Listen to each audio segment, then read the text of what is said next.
ये बात हैदर भाई हकीकत है, हम तो बचपन से सुनते आ रहे हैं कि कराची पूरे पाकिस्तान को पालता है। पिछले साल की जो स्टेटिस्टिक्स सामने आई थी उसमें पूरे लाहौर का जितना बजट है, जो कंट्रीब्यूशन है, उतना लियाकताबाद की मार्केट करती है। कराची एक ऐसी गाय है जिसका दूध तो सब पीते हैं मगर चारा डालने को कोई तैयार नहीं है। पनिशमेंट मिलती थी, ये हमने सुना है कि यार जितने भी जिम्मेदारान हैं बड़े, उनको कभी कोई गलती, क्योंकि ह्यूमन एरर हो सकता है, पनिशमेंट भी मिलती थी। ऐसी पनिशमेंट होती थी कि अब 3 दिन तक आप ऑफिस आएंगे और चाय के सारे बर्तन आप धोएंगे। आप 3 दिन तक इस झाड़ू लगाएंगे। मैं तसव्वुर भी नहीं कर सकता हैदर भाई पकड़े हुए। क्यों नहीं यार, और फारूक भाई झाड़ू पकड़े हुए। जब फंक्शन होता था एमकेएम का तो एक तराना होता था कि साथी जीत रही डर। एक हमें पता है कि एक सेलिब्रेशन होती थी, ये हैदर भाई ने लिखा है। एपीएमएसओ के प्लेटफॉर्म से ये पूरा कैसेट बनाया गया और मैंने शायरी पूरी आपने इसको बिठाया था। जी हाँ। यूनिट इंचार्ज, सेक्टर इंचार्ज, एक भ्रम होता था, यूनिट इंचार्ज जा रहा है, यूनिट इंचार्ज, सांस रोक लो भाई। तो ये पीछे पार्टी पॉलिसी थी कि इतना अपने आप को सख्त रखना है कि कारकुनान की और जिम्मेदारान की तरबियत का बाकायदा एक निज़ाम मौजूद था और है। किसी एमक्यूएम के जिम्मेदार को सड़क पे खड़े होकर ज्यादा मजाक करते नहीं देखते थे। गैस का मीटर तेज चल रहा है, ये सारे जो मसाइल थे जो फौरी हल तलब थे, ये एमक्यूएम के ऑफिसेज में एमपीएज एमएनए सेटल कर और सर हल होते थे। आपका जाती तौर पे फेवरेट एमकेएम का पर्सन कौन? अस्सलाम वालेकुम मोअज़्ज़िज़ ख़वातीन और हज़रात, मैं हूं नादिर अली। करते हैं बात सच्ची, लगती है सबको कड़वी, ऐसी शख्सियत है हैदर अब्बास रिज़वी। अस्सलाम वालेकुम वरहमतुल्लाह। वालेकुम अस्सलाम जनाब, मिजाजी गिरामी। अल्हम्दुलिल्लाह। हैदर भाई जीत रही है, आप सुनाइए। अल्हम्दुलिल्लाह, करम है परवरदिगार का। सर मैं आप देख रहे मेरे 32 के 32 निकले हुए, माशाअल्लाह, और ये आप है वजह, आप जीते रहिए। क्योंकि जिनको हम देखते थे दूर से वो नजर आ रहे हैं, और मतलब जलसों में और इतनी भीड़ भाड़ में, और फिर आज वो हमारे सामने बैठे हैं, और ये तो हमारे लिए कोई बड़ा मोमेंट है। नहीं, आपका भी बहुत शुक्रिया। आप पाकिस्तान के माशाल्लाह, अल्लाह ने जो इज़्ज़त दी आपको, one of the leading YouTubers in Pakistan, तो हमारे लिए भी बाइस एजाज़ बात है कि हम आपके सामने बैठे हैं और बात करेंगे। वजह शोहरत आपकी जाहिर है पॉलिटिक्स है, ऐसे ही है। और एमकेएम में आप आए, सबसे पहले वो नोटिस आपको किसने किया कि यार आपके अंदर वो सियासत वाले स्किल्स हैं, वो मतलब जो हम अपनी ज़बान में कहते हैं कि कीड़े, जो हम कहते हैं हमारे अंदर जरासीम है वो वाले, तो वो सबसे पहले आपको नोटिस किसने किया, कौन लाया? तो मतलब कौन थे इसके पीछे, मतलब किसको क्रेडिट दें? हमने तो स्टूडेंट लाइफ में कराची यूनिवर्सिटी से एपीएमएसओ को ज्वाइन किया। सही है। और दिल लगा के काम किया एपीएमएसओ में। तो मरकज तक पहुंचते पहुंचते हमें 5 बरस लग गए। प्रोसेस क्या था? प्रोसेस ये था कि कारकुन थे हम, कारकुन से शुरू हुए, कारकुन चलते रहे। मैं वो कारकुन था कि जो तकरीबन 4-4.5 बरस कारकुन रहा। मेरे साथ के सारे जिम्मेदार हो गए, कोई किसी डिपार्टमेंट का यूनिट इंचार्ज हो गया, कोई किसी डिपार्टमेंट, कोई फैकल्टी इंचार्ज हो गया, कोई जामिया कराची की सेंट्रल कैबिनेट में आ गया, मैं कहीं नहीं गया। वजह हमें नहीं पता था कि तकदीर हमारे लिए क्या कर रही है। 4.5 साल के बाद एक नया सेक्टर बनाया गया पूरा। कराची यूनिवर्सिटी उस ज़माने में एपीएमएसओ का सेक्टर होता था, उस कराची यूनिवर्सिटी को और एनईडी यूनिवर्सिटी को जोड़कर एक नया सेक्टर बनाया गया, सेक्टर जामियात, और हमें उसका सेक्टर ऑर्गेनाइजर बना दिया गया डायरेक्टली।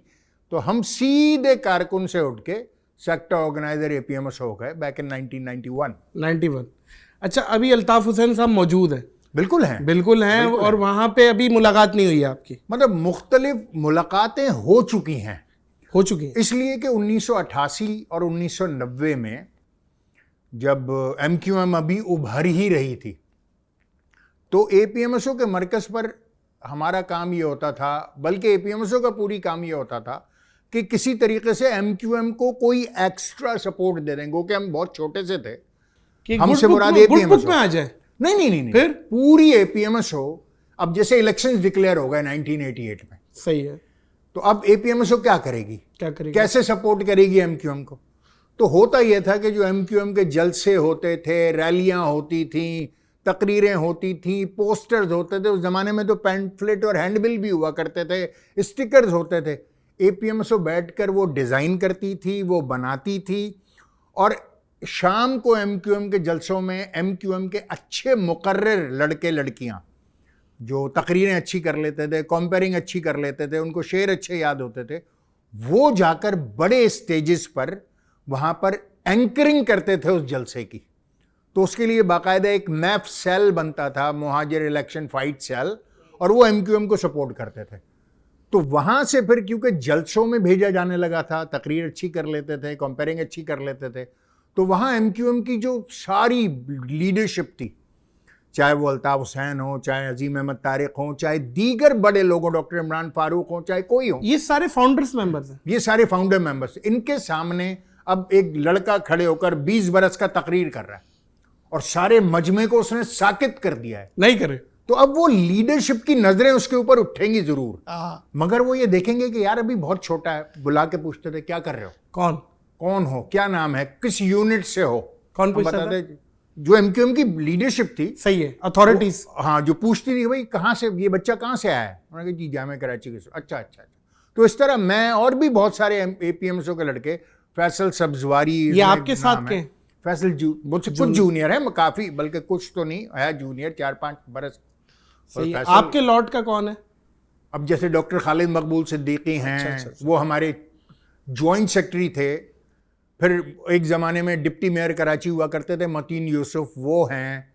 और ये सारे साख खान शेरवानी थे, ये सारे लोग, ये सारे फारूक सत्तार साहब, और ये सारे ये हमसे सीनियर बैच है। अच्छा, ये और मुस्तफ़ा भाई तो खैर, मुस्तफ़ा फिर हमसे जूनियर बैच में होंगे, और ये बाबर गौरी साहब वगैरह। बाबर गौरी साहब तो बहुत लेट एंट्री है, क्योंकि बाबर भाई का ताल्लुक बुनियादी तौर पर पीपल्स पार्टी और पीएसएफ से था, बाद में उन्होंने एमक्यूएम को ज्वाइन किया। बिल्कुल ठीक है, बिल्कुल ठीक है।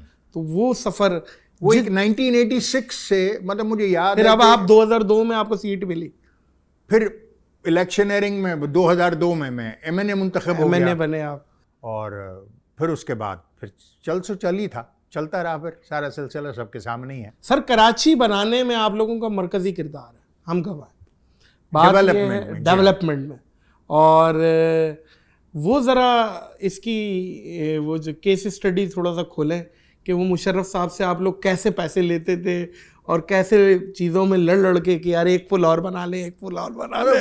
वो बड़े मजे की बात है, मुझे पता है। मुस्तफ़ा कमाल, इनको क्रेडिट जाता है, मेयर थे उस वक्त कराची के, और इनके साथ एक टीम थी लोगों की जो तकरीबन 500 लोग थे। सही है। कराची में जो टाउन्स बना दिए गए थे, और टाउन्स में टाउन मेयर्स थे, और ये एक पूरी टीम थी जो कराची को डेवलप करने के लगी। उसमें हमारा क्रेडिट ये बनता था कि हम एक तो मीडिया के ऊपर और वो सारा उसको डील करते थे, फिर मुशर्रफ साहब से रवाबित थे, उनके साथ हम असम्बलियों में होते थे तो मुशर्रफ साहब तक एक्सेस आसान था। तो उसमें जब कोई भी फोन कर लेते थे आप, फोन पे डायरेक्ट फोन कर, प्रेसिडेंसी फोन करते थे, वहाँ मैसेज ड्रॉप कर देते थे, कॉल बैक आ जाती थी। सही है। तो या फिर मुशर्रफ साहब बुला लिया करते थे, प्रेसिडेंसी बुला लिया करते थे, या इवन जो पिंडी हाउस है रावलपिंडी में, क्योंकि वो चीफ ऑफ आर्मी स्टाफ भी थे, तो कभी वहाँ होते थे तो वहाँ बुला लिया करते थे। सही। तो वहाँ पर इंटरेक्शन में उनके साथ नए प्रोजेक्ट्स डिस्कस हो जाते थे, और उसके लिए फाइनेंशियल जो भी रिक्वायरमेंट्स होती थी उनके सामने रख दी जाती थी। तो वो दिल खोल के दे देते थे या मनाना पड़ता था? नहीं, मुशर्रफ साहब के अहद में कराची को 350 अरब रुपए उस वक्त का, उस वक्त 350 अरब रुपए आज कम से कम 2x तो करें आप, जो मेरे ख्याल से मतलब किस आज जो कराची के लिए बजट रखा गया है, जो इस मर्तबा का सिंध गवर्नमेंट का बजट है, वो 55 अरब रुपए है। नहीं करें। और 55 अरब रुपए में 45 अरब रुपए की तो तनख्वाहें होंगी, नहीं जो केएमसी के मुलाजमीन की हैं। उस वक्त 350 अरब रुपए दिए गए, और उस वक्त जब आटा इतना सस्ता, जी हाँ, डॉलर मेरा ख्याल है था, 60 रुपए का डॉलर, तो वैल्यू ऑफ मनी तो मेरे हिसाब से आज के दौर की कम से कम, अब आप ये देख लीजिए ना कि डबल तो होगी। K4 प्रोजेक्ट मुशर्रफ साहब के दौर में शुरू हुआ था, पानी का, पानी का जो कराची के लिए पानी का सबसे बड़ा मंसूबा, आज तक उसकी कोई भी चीज मुकम्मली यानी करीब तक भी नहीं पहुंची है। सही। और मुझे नहीं लगता कि K4 मंसूबा कभी मुकम्मल भी होगा, नहीं कर, क्योंकि उसमें नियत नहीं है। नियत नहीं है या पैसा लगना है? नहीं, पैसा तो अगर लगना होता तो उस जमाने में पैसा एलोकेट किया जा चुका था, नियत नहीं है। कितना पैसा लगता है इस? वो प्रोजेक्ट कंसीव हुआ था अंदाजन 18 अरब रुपए का उस जमाने में, जो अब 108 अरब रुपए से ऊपर जा चुका है। अब जाहिर है प्रोजेक्ट डिले होता है तो प्रोजेक्ट कॉस्ट बढ़ती है, और वो इतना, और फिर कभी वो टेढ़ा हो गया, कभी उसकी फिजिबिलिटी कोई और बना रहा है, कभी किसी को चला गया, कभी किसी को अवार्ड। आज तक यही नहीं तय हो पाया कि K4 सिंध हुकूमत बनाएगी या फेडरल गवर्नमेंट बनाएगी। क्लेम करने को तो कराची सिंध का हिस्सा क्लेम किया जाता है, करती है सिंध हुकूमत, मगर अगर फंडिंग करनी हो तो वो वफाक फंडिंग करे। तो ये आज तो सिंध हुकूमत के अंडर है मेरा, वही ना, मतलब जो उसमें है तो उसमें तो सिंध हुकूमत को इसको लीड लेकर करना चाहिए था, मगर कराची के लिए भाई क्यों होगा। अच्छा, इसी तरीके से लियारी एक्सप्रेस का ये जो प्रोजेक्ट है, लियारी एक्सप्रेस के प्रोजेक्ट को कंप्लीट होने में 20 बरस लग गए। 20 बरस? जी हाँ, मुशर्रफ साहब के जमाने में ये 16 किलोमीटर बन चुका था। कहां से? ये सोराबगोड़ ये सोराबगोड़ से लेकर तकरीबन लियारी तक मुकम्मल हो चुका था। सही है। लियारी के अतराफ के जो आखिरी 4 किलोमीटर थे वो नहीं बन पा रहे थे, क्योंकि उसमें लियारी से कुछ जगह चाहिए थी ताकि वहां से वो पुल गुजर सके। फिर लियाकताबाद तो खाली हो गया, जहां जहां लियाकताबाद से गुजरना था उसको, लियारी नहीं हो पाया। और लियारी वालों का इसमें कसूर नहीं है, गवर्नमेंट का कसूर ये है कि उन्होंने करना ही नहीं चाहा, उनके साथ बात ही नहीं की। क्योंकि जब आप किसी से उसका रहने की जगह मांगते हैं, घर मांगते हैं, आपको उनको ऑल्टरनेट देना पड़ता है। ये इंटरनेशनल एक प्रिंसिपल है। जब तक आप ऑल्टरनेट देंगे वो जगह क्यों खाली करेंगे? और वो क्योंकि नियत नहीं थी, तो इस प्रोजेक्ट के साउथ बाउंड को कंप्लीट होने में 20 साल लग गए। साउथ बाउंड को, नॉर्थ बाउंड बन चुका था, सोराबगोड़ से लेकर वहां माई कुलाची तक ये बन चुका था। साउथ बाउंड के 4 किलोमीटर नहीं बन पा रहे थे। ये अब बहुत बड़ी नेमत है जी, लियारी एक्सप्रेस। इस टाइम हम तो यूज़ करते हैं ना, तो दुआएं निकलती हैं, और क्वालिटी भी बहुत अच्छी थी। ऐसे 10 एक्सप्रेसवे होने चाहिए इस वक्त कराची में। एक एक्सप्रेसवे है, और अब भी उस पर सुनने में ये आ रहा है कि शायद उस पर अगर हैवी ट्रैफिक खोल दिया गया तो फिर प्रॉब्लम होगी। ये लियारी एक्सप्रेस सुनने में आ रहा है, अभी पता नहीं क्या फैसला होता है इसके बारे में। नहीं खोलना चाहिए भाई, ये एक इज्जतदार चीज़ मिली हुई है। अच्छा हैदर भाई, बेस्ट एवर आपका favourite mayor? Mustafa, for sure, Mustafa कमाल। वाह वाह। कुछ लोग कहते हैं कि नेमतुल्लाह खान साहब भी, उनके सारे प्रोजेक्ट थे, और ये जो कि मैं भी डिसएग्री करता हूँ। कमाल भाई का ही सब था। नेमतुल्लाह खान साहब को इतनी एफर्ट करते नहीं देखा जितना मैंने मुस्तफ़ा को एफर्ट करते देखा। मुस्तफ़ा रात को 2-2, 3-3, सुबह 4-4 बजे तक प्रोजेक्ट्स में जो है वो गड्ढों में खड़ा हुआ है, नालों में उतर रहा है। मतलब जो एफर्ट्स मुस्तफ़ा ने की हैं, ऐसे ही वो शायद किसी और ने नहीं की। उन्हें पूरे कराची का चप्पा चप्पा पता था, कहाँ खड्डा है ये भी पता था। ऐसे ही। और वो एक दिन मेरी पॉडकास्ट में आके वो बता रहे हैं कि अगर एक खड्डा है और एक गाड़ी ब्रेक मारती है और उसके बाद पीछे मारती है, फिर पीछे, ये इफेक्ट कहाँ तक जा रहा है, ये मेरे को समझा रहे थे वो, कि कैसा ट्रैफिक जैम होता है और एक खड्डे से। हाँ। तो ये फारूक भाई मेयर रहे हैं कराची के, मगर शायद फारूक भाई को वो गुंजाइश नहीं मिली कि वो जिस तरह परफॉर्म कर सकते थे। मुशर्रफ के दौर में मुस्तफ़ा कमाल के पास पैसा भी था, अथॉरिटी भी थी। अथॉरिटी, एग्जीक्यूशन की जो अथॉरिटी में क्या क्या, मतलब मेयर को कुल्ली तौर पर इख्तियार होना चाहिए कि लोकल गवर्नमेंट के पास आपके फाइनेंशियल अथॉरिटीज़ हो, पैसा खर्च करने की अथॉरिटी हो, फिर उसके बाद वहाँ उसकी पॉलिटिकल अथॉरिटीज़ हों, पॉलिटिकल अथॉरिटीज़ होनी चाहिए। जो article 140A of the constitution of Pakistan में लिखा है कि वो सारी अथॉरिटी जो हैं वो जब तक मेयर के पास नहीं होंगी, कराची क्या पाकिस्तान के किसी शहर के मेयर के पास, बल्दियाती हुकूमत जब तक फारिग है बिल्कुल, जाहिर है नीचे तक पावर, जब तक नीचे पावर डिवॉल्व नहीं होगी, क्योंकि कॉन्स्टिट्यूशन ये कहता है कि हुकूमतें 3 हैं, वफाकी हुकूमत है, सूबाई हुकूमत है और फिर मकामी हुकूमत है। ये आपका आईने पाकिस्तान कहता है। अब फेडरल गवर्नमेंट भी बन जाती है, प्रोविंशियल गवर्नमेंट भी बन जाती है, मगर लोकल गवर्नमेंट ये एक ऐसी हुकूमती मॉडल है जो हवा में मुअल्लक होता है, इसके पैर जमीन पे नहीं लगे होते, अवाम तक रसाई नहीं होती। ये हवा में पहले हुआ ये करता था कि पाकिस्तान में एक मरकज था इस्लामाबाद, उसके बाद होने ये लगा कि जब वसाइल सूबों तक चले गए तो अब 4 इस्लामाबाद हैं कराची में। 4 इस्लामाबाद पाकिस्तान में? पाकिस्तान में, जी हाँ। मतलब अब एक आप कराची को तो बराए नाम ही है, असल में तो जो कराची का वो है पावर है वो लाड़काना है। कराची का पावर लाड़काना क्या ऐसा नहीं है? हाँ, पावर वहीं से आ रहा, या नवाबशाह कह लीजिए आप। दूसरा कोयटा है, तीसरा पेशावर है, चौथा लाहौर है। अब सारा पैसा यहां पे फंसा हुआ है, वो नीचे डिवॉल्व करने को तैयार नहीं है। नादिर, मैं आपसे पूछता हूं, कराची के अलावा पाकिस्तान के किसी एक शहर के मेयर का नाम बता दीजिए। यार कमाल है टू बी ऑनेस्ट, है ना? मतलब आप आज का नहीं, अगले पिछले 5 सालों का, उससे पहले के 5 सालों का बता दीजिए, उससे पहले के 5 सालों का बता दीजिए।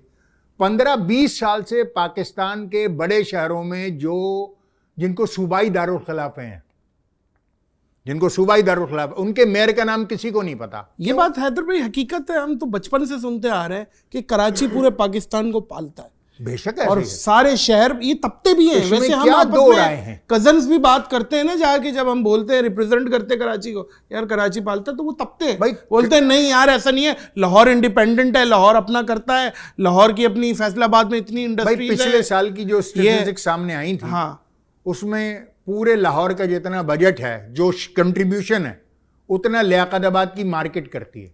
FBR के नंबर्स नहीं करे जी। पाकिस्तान के पास अगर नेशनल एक्सचेकर में, यानी पाकिस्तान की बैंक में 100 रुपए हैं, तो कराची 70 रुपए देता है। और अगर सिंध में 100 रुपए हैं तो कराची 98.5 रुपए देता है। कराची सिटी या Karachi port? Karachi city and port दोनों। कहाँ की है भाई? कराची की है, लेकिन ये भी जेर बहस आ जाती है बात भाई। पोर्ट हटा के बात करो यार। ये क्या आप कराची में गुटके बेच के लाहौर का डेवलपमेंट करा रहे हो? ऐसी ऐसी बातें करते हैं, ताने कसते हैं भाई। बात यह है कि जो सच्चाई है वो तो अपनी जगह रहेगी। बिल्कुल सही। खैबर पख्तूनख्वा के जो लोग दुरुस्त तौर पर अपनी बिजली के ऊपर जो शोर करते हैं और वो कहते हैं कि पाकिस्तान की सारी बिजली हम बनाते हैं, और ऐसे ही है बनाते हैं, मगर जिन डैम्स से वो बिजली बनती है, उन डैम्स के बनाने का पैसा कहां से आया? उन डैम्स के बनाने से जो लोन्स पाकिस्तान ने लिए, उन लोन्स को किसने पे किया? तो बात यह है कि कराची जो कमाता है, हमें बहुत खुशी हो कि पूरा पाकिस्तान के साथ हम अपना हिस्सा कंट्रीब्यूट करते हैं, कि हम समझते हैं कि कराची ही पाकिस्तान है। वाह, बेशक, ठीक है ना। अब हम सिर्फ इतना चाहते हैं कि अगर आज कराची 70 रुपए कमा के दे रहा है 100 रुपए में से, हम ये चाहते हैं कि कल पाकिस्तान के पास 200 रुपए हों और कराची 140 रुपए कंट्रीब्यूट करे। मगर मुश्ताक अहमद यूसुफी जैसा राइटर, जो पाकिस्तान की या बल्कि उर्दू की तारीख का सबसे बड़ा मज़ा निगार रहा है, कराची में इंतकाल हुआ 96 बरस की उम्र में, UBL के सदर भी रहे, उन्होंने लिखा अपनी किताब में ज़रगुज़िश्त में कि कराची एक ऐसी गाय है जिसका दूध तो सब पीते हैं, मगर चारा डालने को कोई तैयार नहीं है। तो अब एक ऐसी गाय जिसको चारा नहीं पड़ रहा और दूध सब पी रहे हैं, और वो पता नहीं क्या खा रही है, ये भी है, पता नहीं वो मुस्तफा कमाल पौधा वो है, पता नहीं क्या वो खा रही है, ये क्या खा रही है, क्या जंगला खा रही है। अपनी जगह पर हैं। कराची को गरीब की माँ बोला जाता था। अब कराची शहर नहीं, कराची मुल्क है। बिल्कुल ऐसे। आज तक कितने ऐसे अनडिस्कवर्ड एरियाज हैं जो हम नहीं गए। हम नादिर, दुनिया के 96 मुल्क आबादी में कराची से छोटे हैं। बिल्कुल है, बिल्कुल है। दुनिया में अब तक यूनाइटेड नेशंस में 197 कंट्रीज रजिस्टर्ड हैं।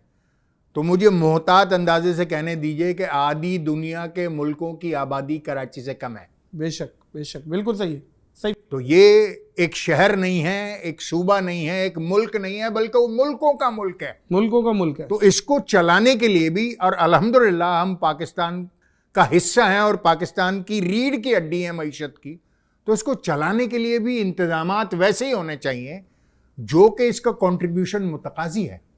अच्छा हैदर भाई, क्योंकि बात हो रही थी कि पावर नीचे तक आना, टू बी ऑनेस्ट हम जाहिर है यहीं से अपब्रिंगिंग है, एक एक चीज़ हमने देखी है, बॉल टू बॉल कमेंट्री समझ लें आप। बिल्कुल ठीक है। यूनिट इंचार्ज, सेक्टर इंचार्ज एक भ्रम होता था। बिल्कुल। यूनिट इंचार्ज जा रहा है, यूनिट इंचार्ज, सांस रोक लो भाई, एक भ्रम होता था, एक ऑरा है उनका। तो ये इन लोगों का मामला था। 90 में तो छोड़ देना, मतलब 90 से फोन आए तो बच गया। तो ये पीछे पार्टी पॉलिसी थी कि इतना अपने आप को सख्त रखना है कि, या पीछे से कोई ऐसी तरबियत थी कि भाई आप, क्योंकि ये सब जगह मैंने देखा है MQM में कारकुनान की और जिम्मेदारान की तरबियत का बाकायदा एक निज़ाम मौजूद था और है। और उसमें इस बात को लिखाया, पढ़ाया और सिखाया जाता है कि पब्लिक कम्युनिकेशन कैसे होनी है। मतलब आप किसी MQM के जिम्मेदार को सड़क पे खड़े होकर ज्यादा मजाक करते नहीं देखते थे। बिल्कुल एग्री है ना, हालांकि वो उसी गली का परवरदा है। हाँ। उन्हीं लड़कों के साथ खेलकर बड़ा हुआ है। ऐसी है, पिट्टू बारी से और एटीट्यूड आ गया था। हाँ, नहीं, नॉट एटीट्यूड, मतलब attitude in a good way. इसलिए कि अगर आप हंसी मजाक करना शुरू कर देंगे तो फिर आपकी बात को संजीदा नहीं लिया जाएगा। आपका जो कानूनी निज़ाम था, जो अदालतें थी, वो फौरी इंसाफ मुहैया करने से कासिर थी। लोग MQM के MPs, MNS और काउंसलर से और जस्टिस ऑफ पीसेस से ये तवक्को रखते थे कि वो उनके छोटे छोटे जो फैसले होते हैं ना, किराए का मकान खाली करा दीजिए जी, वो किराया नहीं दे रहे, उन्होंने मकान पे कब्जा कर लिया, बिजली का बिल ज्यादा आ गया, फोन आ गया भाई, गैस का मीटर तेज चल रहा है। ये सारे जो मसाइल थे जो फौरी हल तलब थे, ये MQM के ऑफिसेज में MPs, MNS सेटल कर और सर हल होते थे, बिल्कुल होते थे। ये भी बता दूं मैं आपको। और इस वजह से अवाम मुतमईन थे और एक बहुत बड़ी तादाद MQM को सपोर्ट किया करती थी। सही। तो वो जब एक सिस्टम तोड़ा गया और एक ऐसा वक्त देखा हमने कि जिसमें MQM के यूनिट ऑफिसर्स नहीं रहे, वो सब कुछ नहीं रहा, वो जो जिस तरह सारी दुनिया में छोटी छोटी पंचायतें होती है ना, इलाके मोहल्ले के बुजुर्ग बैठ के फैसले कर। अब मैं MNA था, मेरा खुद ऑफिस था, मैं हर वक्त कराची में नहीं होता था। मैंने क्या किया था कि अपने हलके से 5 बुजुर्ग सेलेक्ट कर लिए थे। ये आपने किया था? मैंने किया था कि 5 बुजुर्ग ले लिए। अब 5 बुजुर्ग वो 5 मुख्तलिफ इलाकों से हैं, पढ़े लिखे हैं, रिटायर्ड, कुछ सरकारी मुलाजिम हैं, कोई रिटायर्ड जो है वो बिजनेस करता रहा है, उसके बच्चे देख रहे हैं, वो आपको रिपोर्टिंग करते हैं। उनकी एक कमेटी बना दी कि भाई जो भी मसले आते हैं, अवामी मसले, मियाँ बीवी का झगड़ा हो गया, अब वो MQM के ऑफिस आ गए। अब वो मियाँ कह रहा है कि जी बीवी बच्चे ले गई है मैं के और मुझे मिलने नहीं दे रहे। बच्चे तो मेरे भी है ना हैदर भाई, हाँ, बच्चे तो मुझे मिलने दो। अब क्या करे कोई? अब वो कहते नहीं, अच्छा, मियाँ बीवी के फकड़फड़ में आप पड़े हुए। अब उसमें उनको भाई फोन किया कि देखिए बच्चे को ले आइए, बाप जो है वो 3 महीने से नहीं मिला है अपने बच्चों से, हैदर भाई हम वहां नहीं लाएंगे, छीन के ले जाएगा। नहीं जी, मैं जमानत दे रहा हूं ना, बाप मेरे सामने बैठ के आंसुओं से रो रहा है कि मैंने अपने बच्चे 3 महीने से नहीं देखे। तो ये सारे सेटलमेंट्स करते थे। फिर जब हम इस्लामाबाद इजलास में जाया करते थे तो एक बुजुर्गों की एक कमेटी थी 5 रुकनी, उनको ये इख्तियार था कि 3-2 से फैसला कर दो और मुझे फ़ोन पे बता दो। तो रोज़ाना शाम को इस्लामाबाद में मेरे पास कॉलें आती थी कि हैदर भाई ये फलां केस का फैसला, ये फलां केस का फैसला, इस तरह करके एक छोटा सा एक निज़ाम था। अच्छा, एक ये भी था हैदर भाई, साथी बोलना और साथी भाई और इस तरीके से मुखातिब करना एक दूसरे को, ये भी मेरा ख्याल है पार्टी पॉलिसी। बिल्कुल, इसलिए कि हमारे पास ये सिखाया जाता था और सिखाया जाता है कि दोस्ती जहर कातिल है। दोस्ती जहर कातिल है। आपकी दोस्ती आपके फैसलों पर असरअंदाज होगी। तो आपके साथ जो लड़का काम कर रहा है वो आपका दोस्त नहीं है, वो आपका साथी है। और जो लड़की काम कर रही है, जो खातून काम कर रही हैं, वो आपकी बाजी हैं। अब मैंने तो ऐसी ऐसी बाजियां देखी हैं कि जो मुझसे उम्र में 20 साल कम है, लेकिन बाजी है। लेकिन बाजी हैं। एक तकद्दुस का, एहतराम का रिश्ता उसके साथ बजाय कुछ और कहने के उसको बाजी करके मुखातिब करना। बहुत अच्छा था, बहुत और अच्छा। इसी यही वजह आपको थी पता कि है हैदर भाई, MQM ये तो खैर 100% आपकी नॉलेज में होगा, नाकिदीन एमकेएम के वो भी तारीफ करते थे इस चीज की। यकीनन वो भी तारीफ करते थे कि ये जो प्रोसेस है, ये जो डिसिप्लिन था, डिसिप्लिन जो था यार, ये एक समथिंग एल्स है, नेक्स्ट लेवल है। और मोजिस खवातीनो हजरात, आपको याद होगा, ख़ास तौर पे कराची आइट्स को याद होगा, जब फंक्शन होता था एमकेएम का तो एक तराना होता था कि साथी जीतरी डर, एक हमें पता है कि एक सेलिब्रेशन होती थी, है। ये हैदर भाई ने लिखा है। हैदर भाई ऐसे हमें ये आज पता चला इसके पीछे आप है। हाँ, ये 1990 की बात है और इलेक्शंस हो रहे थे, तो उस दौरान में मैंने आपको जो बताया ना, मैफ सेल बना था जिसका काम एमक्यूएम को सपोर्ट करना होता है। तो उस प्लेटफॉर्म के तहत, एपीएमएसओ के प्लेटफॉर्म से ये पूरा कैसेट बनाया गया था और मैंने कैसेट शायरी लिखा पूरी था, आपने शायरी इसको लिखी थी। बिठाया था। जी हाँ, तो ये तो उस वक्त मेरा ख्याल है अल्ताफ भाई ने बहुत अप्रिशिएट किया बहुत होगा। अप्रिशिएट हुआ था। बहुत। मतलब पूरे कराची में अल्ताफ भाई तो कर्टिसी में पैसे बहुत देते थे, हमें भी इनाम मिल चुके हैं। शायद पैसे इतने मुझे ना मिले हों जितनी इज्जत मिली ना, इज्जत। और जो पोजीशंस मिली और जो सब कुछ मिला। सर ये नेशनल एंथम था एमक्यू का। ऐसे ही डॉन ने लिखा है इसको। जी बिल्कुल डॉन ने सही भी लिखा लिखा है ये जुमला आपका जो कह रहे हैं आप। अब देखिए ना, ये जुमला है, मैंने डॉन का नहीं पढ़ा, हमारे जहनों में ये जुमला लिखा है डॉन ये ने। जहनों में हमारे कि this is a national anthem of MQ.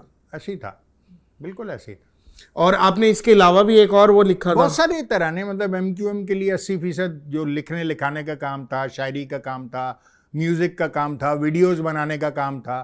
फिर वो आगे चलकर जो एमक्यूएम का communication and media management wing बना, जिसने पाकिस्तान की सियासत में एक इनकलाब बर्पा किया कि सोशल मीडिया को सियासत के साथ अमलगमेट करके एक नई समझ दी।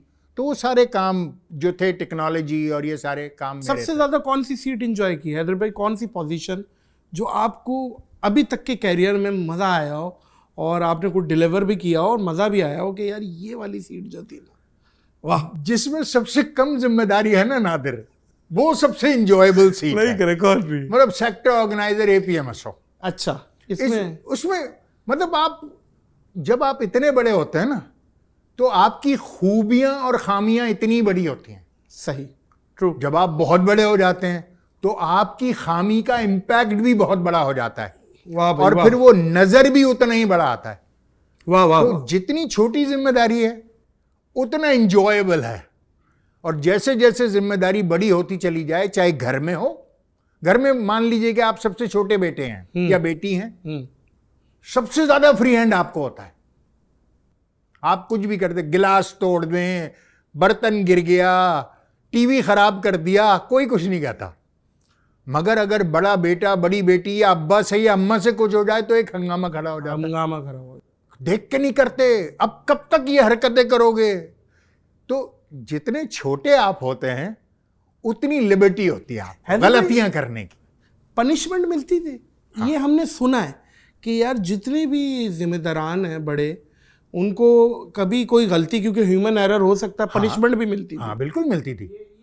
मतलब मिसाल के तौर पर ऐसी पनिशमेंट होती थी कि अब 3 दिन तक आप ऑफिस आएंगे और चाय के सारे बर्तन आप धोएंगे। अब वो चाय के बर्तन, मैंने खड़ा हुआ चाय के बर्तन धो रहा है 3 दिन नहीं करे, नहीं है, ये नहीं है। झाड़ू देना, आप 3 दिन तक इस झाड़ू लगाएंगे, नहीं झाड़ू कर, आप ज्यादा लोग हो गए वो गलती करने वाले, तो एक झाड़ू लगा रहा है, एक मॉप लगा रहा है, नहीं करे यार। मैं और वो सारे लोग आ रहे हैं। भाई लिबर्टी, थोड़ी सी लिबर्टी लेने दे मुझे, मैं तसव्वुर भी नहीं कर सकता हैदर भाई मॉप पकड़े हुए। क्यों नहीं यार, और फारूक भाई झाड़ू पकड़े हुए। यार ये किसने देखा? देखते थे हमें ऐसा 90 में देखते थे। 90 उसके अतराफ में जो हमारे ऑफिस थे खुर्शीद बेगम हॉल में, ये तो बड़ा कॉमन तरीक़ेकार था कि सब यूं करके ना हंसते हुए जैसे जा रहे होते ना, यूं करके मुंह करके, आज हैदर भाई फंस गए हैं। आप चाय वाय बनाई है आपने? बहुत चाय बनाई है, बहुत बर्तन धोए। तो वो तो it was part of the process. मतलब खुदा ना करे उसका इंटेंशन ये नहीं थी कि आपको आपकी तहकीर की जाए, लेकिन बस ये एक नोटिस में लाया जाए कि भाई आपने नजरों में हो गलती की थी। हाँ। और ये नहीं हो। मिसाल के तौर पर MQM का एक रोस्टर होता था कि अगर मैं MNA हूं तो मुझे पीर को नॉर्थ कराची वाले ऑफिस में बैठना है, मंगल को न्यू कराची वाले ऑफिस में बैठना है, बुध को फेडरल बेरिया के ऑफिस में बैठना है, और फिर इस तरीके से जुमेरात को अवामी मसाइल में खुर्शीद बेगम हॉल में बैठना है। MQM ये तक कि भाई 7 से 10 बजे तक आपका टाइम है। अब ये डिक्लेयर्ड है कि हैदर भाई पीर को नॉर्थ कराची ऑफिस में 7 बजे से 10 बजे तक होंगे। सही। फॉर सम रीजन हम नहीं पहुंचे। वहां हमारी एब्सेंट लग गई, MNA साहब की एब्सेंट लग गई, वो रिकॉर्ड चला गया 90। अब पूरे महीने की मीटिंग हो, मंथली मीटिंग हो रही है MNAs की, वो ऊपर देख लिया, उन्होंने देख लिया, वो नहीं, फारूक सत्तार भाई साहब हमारे इंचार्ज होते थे। अच्छा। और वो सारी हाजिरियां उनके सामने गई। उन्होंने कहा हैदर भाई इस ऑफिस में 3 मुसलसल बार नहीं गए, खड़ा कर लिया मंथली मीटिंग में, हैदर भाई क्यों नहीं गए आप वहां पर? अच्छा, हैदर भाई क्यों नहीं गए? फारूक भाई वो 2 बार तो कौमी असेंबली का इजलास था, तो आपने उस ऑफिस में मैसेज कर दिया था कि आप नहीं आएंगे तो अवाम आपका इंतजार ना करे। मैंने जी मैसेज कर दिया था। कहने तीसरी बार ऐसा क्या हुआ कि आप तो कराची आ गए थे, तो फिर आप ऑफिस क्यों नहीं गए? बता दिया था आपने? नहीं, अवाम इंतजार कर रही थी आपका, बैठकर अवाम इंतजार कर रहे थे, बर्तन धोए, और आपने बताने की जहमत तक गवारा नहीं की कि आप वहां पर फॉर सम रीजन। मैंने जी भांजी की शादी थी, बात की खाल निकाली है यार, खुदा की कसम। भाई इन्हीं फारूक भाई ने मुझे अपने गोशवारों में यकदम 15 लाख रुपए बढ़ जाने पे 2.5 घंटे खड़ा किया है। 15 लाख क्या किए थे? जो आप सालाना गोशवारे जमा कराते हैं ना, आप जो आपके एसेट्स डिक्लेरेशन फॉर्म जो होता है, सही है, तो उस पर मेरा एसेट जो मैंने डिक्लेयर किए 1 साल पार्टी में जमा कराए, कौमी असेंबली में जमा कराए, ये सबने कराना होता था, सबने कराना होता, और पार्टी को कराना होता, पार्टी को भी कराना होता था, कौमी असेंबली में, वहां पर इलेक्शन कमीशन में भी कराना होता था। तो हमारे अचानक 15 लाख रुपए बढ़ गए। फारूक भाई ने कहा आपसे बाद में बात होती है। अब वो बाद में बात 2.5 घंटे बाद, मेरे तो दिल में, मतलब मेरा दिल यूं हो रहा ना कि भाई ये क्यों मुझे 2.5 घंटे, नहीं आप बैठे, नहीं आप बैठे।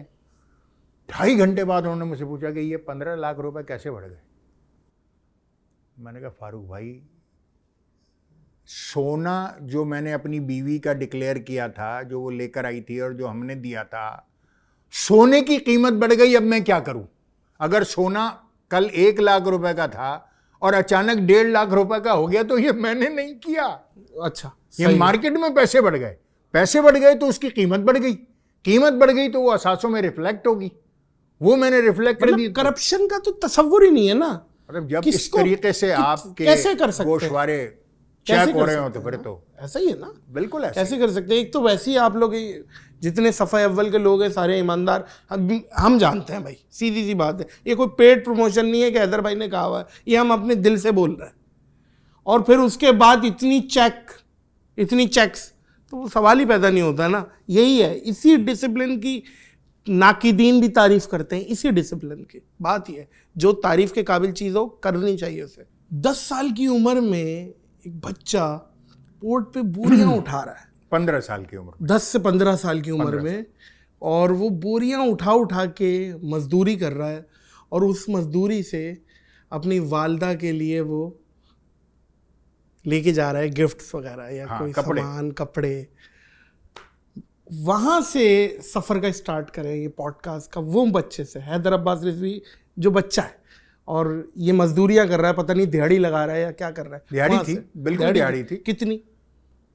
मतलब महीने के 400 रुपए बनते थे।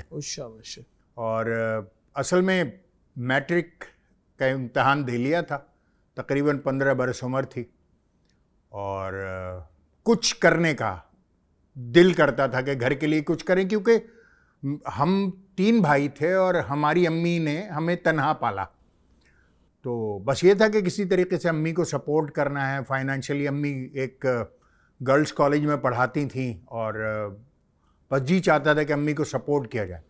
तो उस 6 महीने के ब्रेक में, उस ज़माने में 6 महीने का ब्रेक आ जाता था तालीम में ना, आपको कॉलेज में जाने के लिए 6 महीने चाहिए होते, तो किसी ने हमें बता दिया कि आप चले जाइए कराची पोर्ट पर और वहाँ पर गोकल शिपिंग के जहाज़ आते हैं और उनमें यूरिया होता है।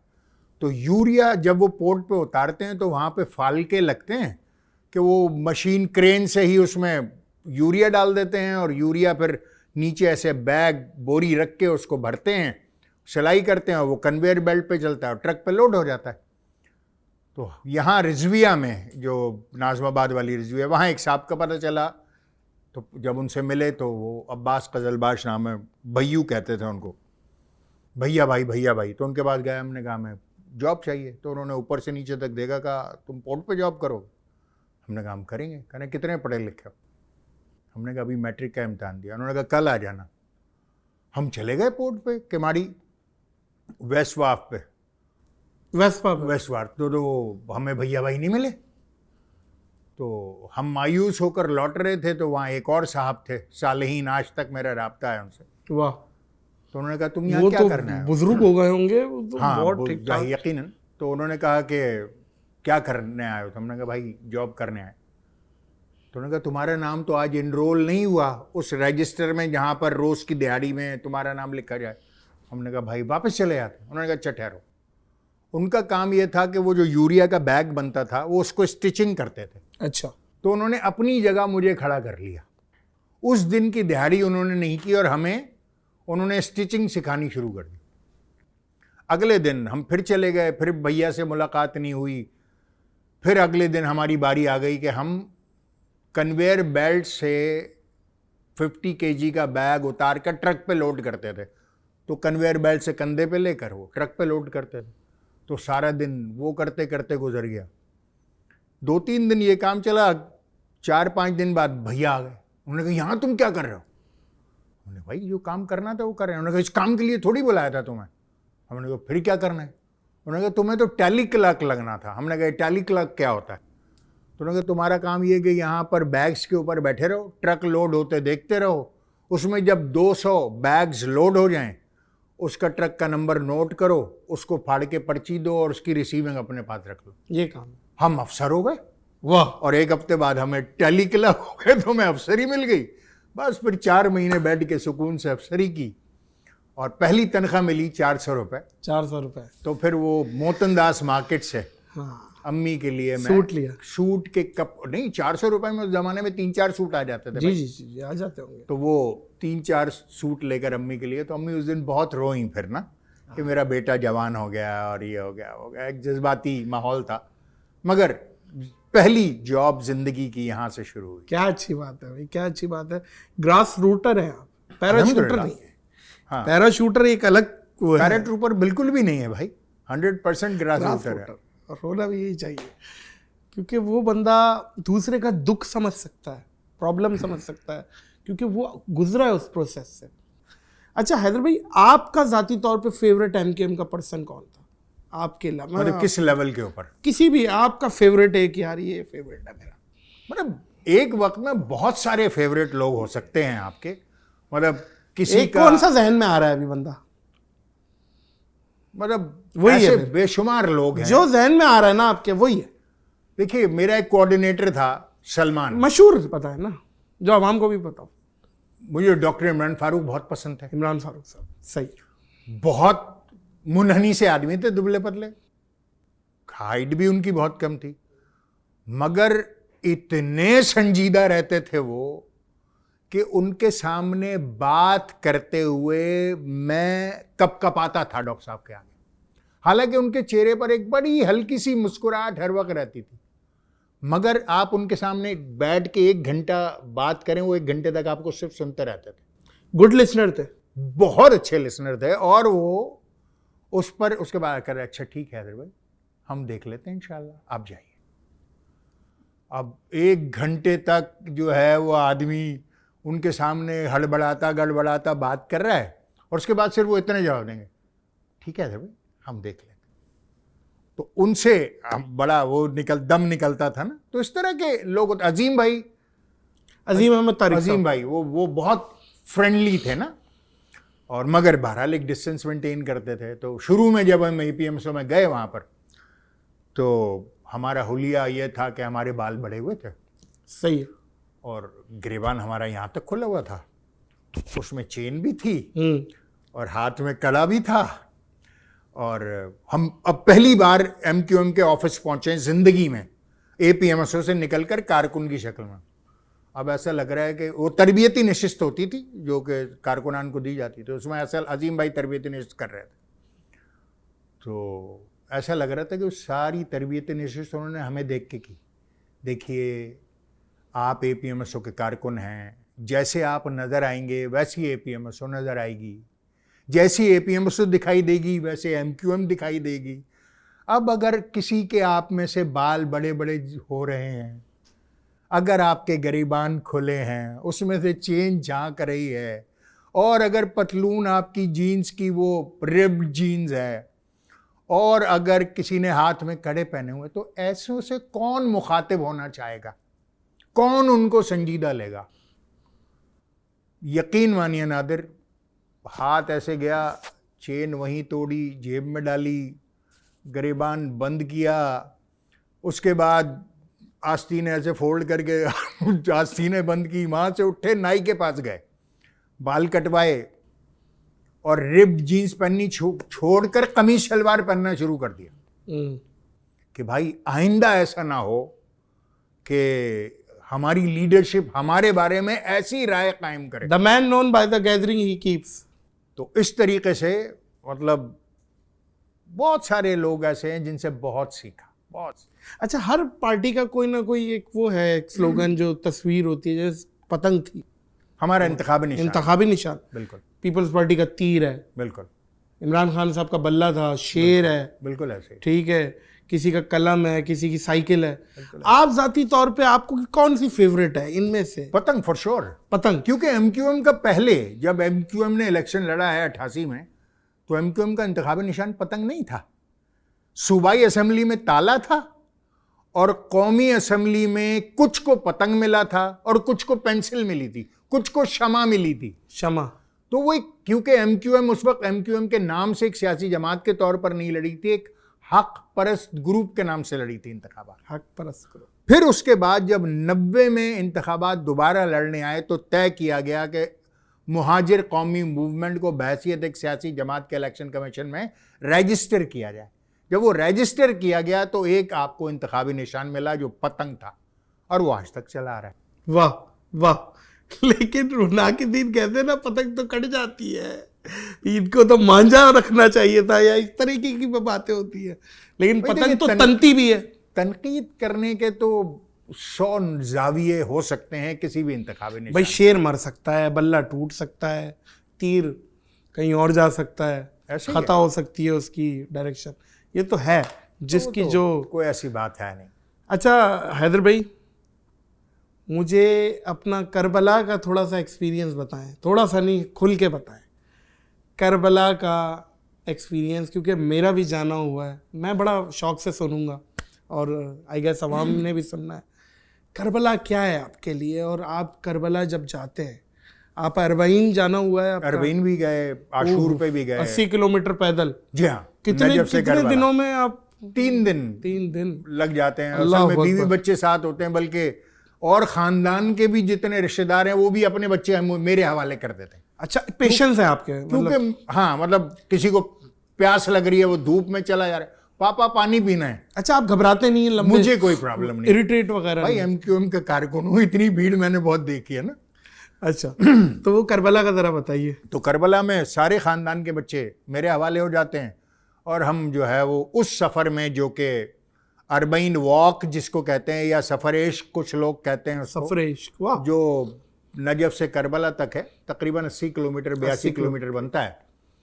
तो उसमें रुकते चलते इस तरह करके हम। आपकी बात सिर्फ काट रहा हूँ, इंशाल्लाह मैंने नियत कर ली है, मैं भी करूँगा। परवरदिगार आपको लेकर जाए, बहुत उम्दा, बहुत अच्छी बात है। You will enjoy that travel.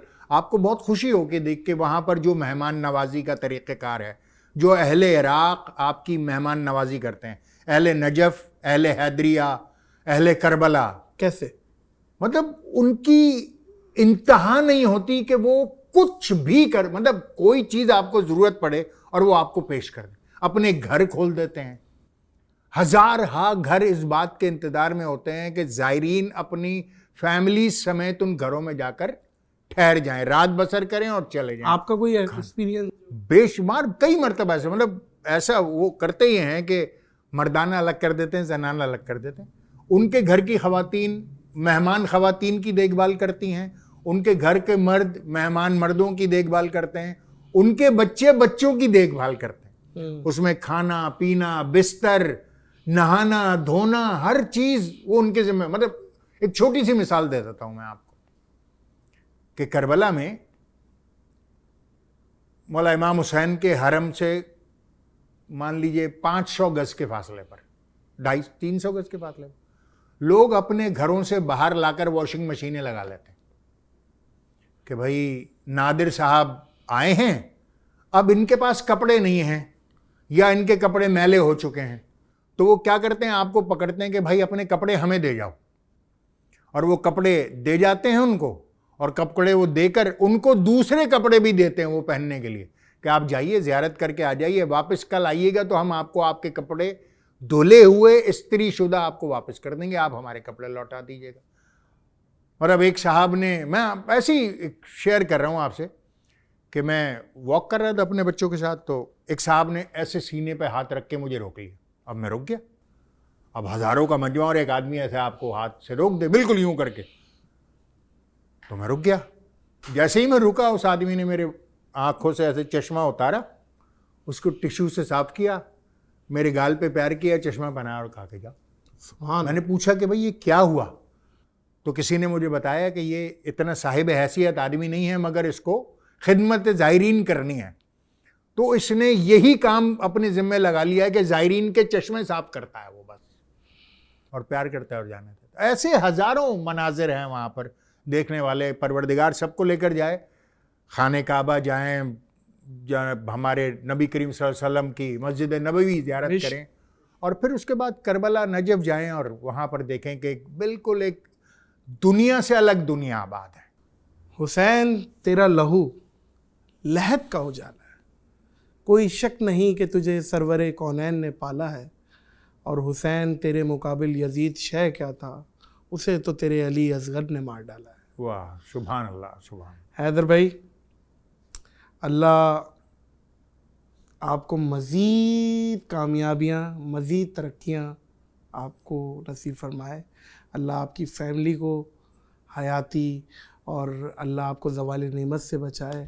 शुक्रिया। अल्लाह आप जैसे सियासतदान हम पे मुसल्लत करे, हमारी दुआ है। मुसल्लत से बुरा जो करे, मैं कह रहा हूँ कि हम यकीन करें, मनफी लफ्ज़ है भैया। सर वही आप मनफी को पॉजिटिव समझे। अच्छा, बात ये है कि हम बहुत डेस्परेट है हैदर भाई, बहुत डेस्परेट है, और बस हम आप लोगों को एक्शंस में देखना चाहते हैं, पावर में देखना चाहते हैं, क्योंकि आप लोग चुने हुए लोग हैं, आप लोगों को एक एक चीज़ का पता है, और आप लोग अपनी बेहतर डिलीवरी आप दे सकते हैं, मैं समझता हूँ।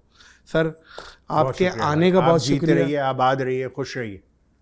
आपके आने का बहुत बहुत शुक्रिया। मैं समझता हूँ इस नफ्सा नफ्सी के दौर में किसी के पास कोई कीमती चीज़ है, वो सबसे कीमती वही है, वक्त। बेशक ऐसे जो उसने दिया, आपने दिया, आपका बहुत शुक्रिया। मोअज़्ज़िज़ ख़वातीनो हज़रात, मेरी तो मज़ा आ गया भाई, मेरा दिन भी बन गया, हैदर भाई आ गए, और इतनी अच्छी बातें हुई हैं, इतनी अच्छी पॉडकास्ट हुई है। मैंने बड़ी चाइल्डिश बातें की हैं हैदर भाई से, और हैदर भाई ने माइंड भी नहीं किया, हालांकि इतने संजीदा आदमी हैं, और हैदर भाई ने दू बदू सारी बातों के जवाब दी हैं। ये इनकी मोहब्बत है। तो उम्मीद करता हूँ ये पॉडकास्ट आपको पसंद आई होगी। इस पॉडकास्ट को ब्रेक लगाएंगे हैदर भाई, जो अच्छी पॉडकास्ट होती है उसको मैं कहता हूँ पॉज करेंगे। बिल्कुल ठीक। तो कभी सेहत जिंदगी हुई तो रिज्यूम करेंगे फिर, बशर्ते जिंदगी। तो इस पॉडकास्ट को पॉज करेंगे, इस दुआ, इस यकीन, इस अपनेपन के साथ कि अपना और दूसरों का बहुत ख्याल रखिएगा। मुझे और हैदर अब्बास रिजवी को दीजिए इजाज़त। फ़ी अमान अल्लाह।